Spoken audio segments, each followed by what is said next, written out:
We're gonna go over how to put a chain back on when it's been thrown off the bar, okay? And when it gets thrown off the bar, it tends to burr on these little drive links. These little upside down, they look like upside down shark fins, you know? Those are the drive links, and the top is the cutters. Anyway, the drive links themselves can get burred, and then you'll know because you'll try to put it on and it won't like seat into the bar groove. So first step is we're gonna put this on, and you'll notice I'm on kind of a slant here. I'm just gonna kind of point it uphill, right? And hold it like so. We're gonna always start by bringing your tensioner all the way towards you, okay? Bringing in as much play into that tensioner as you can. And then we're gonna get the drive links into the sprocket. We're gonna put our bar kind of in there. I just hold it with my thumb like so, okay? And now by holding it with my thumb on that tensioner pin, I'm keeping it lined up. I can start to just use one hand with the scrunch, and I can start to tighten this up. I'm trying to find where the burr is on this. So far, I don't see where it's problematic. So let me just kind of rotate that chain around. Nothing there. Here we go. This is where it's kind of not wanting to go in, okay? So right there, I'm gonna move that part of the chain to about the mid section. It doesn't wanna go in at this spot right here, okay? But I can get it in all around it. So I'm just gonna kind of tighten it up some more. Once I get this chain tight enough, I don't have to hold this with my thumb anymore. The chain will hold it. And so I can just kind of wiggle the rest of it in as much as possible. And you do want to hold it with your thumb whenever you're putting more slack in the chain, because then the bar tip will fall back down. But so I'm going to hold it there. I'm going to get it more tight here. I'm just going to kind of get the drive links in front of the bird section and after the bird section.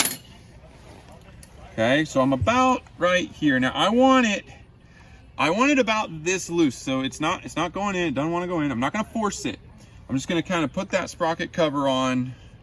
I'm going to tighten it up just a little bit more so it holds it for me. Okay, now I'm going to put that sprocket cover on, and then I'm going to loosen the chain just a tiny bit again, like, you know, quarter turn, eighth of a turn maybe. Just the goal here is to give the chain enough play that it can start to have enough momentum.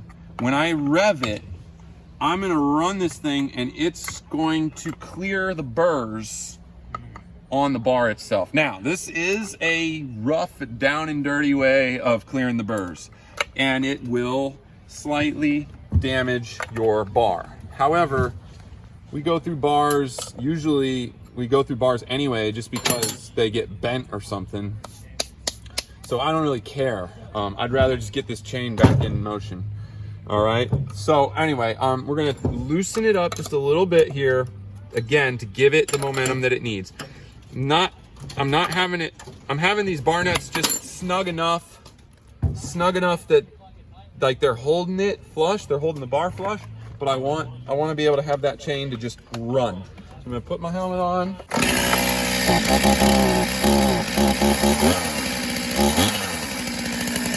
And that right there is enough to have cleared out the burrs. So now you'll notice it's loose. Anyway, we're going to loosen these bar nuts again. And now we're ready for our final tension. So I'm gonna just prop the saw up onto its nose. It puts a little slack in the chain by pushing the bar up. Simulates when you're cutting down on a log by holding it up like this on its nose. Then we're gonna tension it up to the proper tension. You can't pull it out but maybe a quarter inch. But you can still move it if it's not. So that might be still too tight. Yeah. It could also be that the burr might still be there a little bit. Sometimes I have to do it in phases. I have to get rid of that burr in phases. Also, never, ever, ever pull it this way. I'm pulling with the cutters. So I'm on the top side of the bar. pulling with the cutters. Yeah, if I was on the bottom side of the bar, I'd be pulling it this way, because that's with the cutters that direction. But anyway, and if your hand slips, you can still cut yourself even on the back sides, but you'll definitely rip your hand open on the front sides. Okay, so it's still a little bit touchy, a little bit jammed, so I'm gonna rev it again.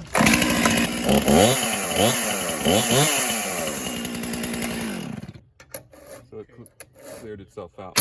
All right, but the key takeaway on this is that first phase, when the burrs are really bad, you have to just put it on loose, get the bird section kind of roughly in the middle, get everything else lined up as much as possible, run it, then that kind of clears it. And the more you run it, the better it'll get, but you do need to tighten it up after you clear out those burrs. Yeah. You got to tighten it back up, otherwise you might just throw the chain again.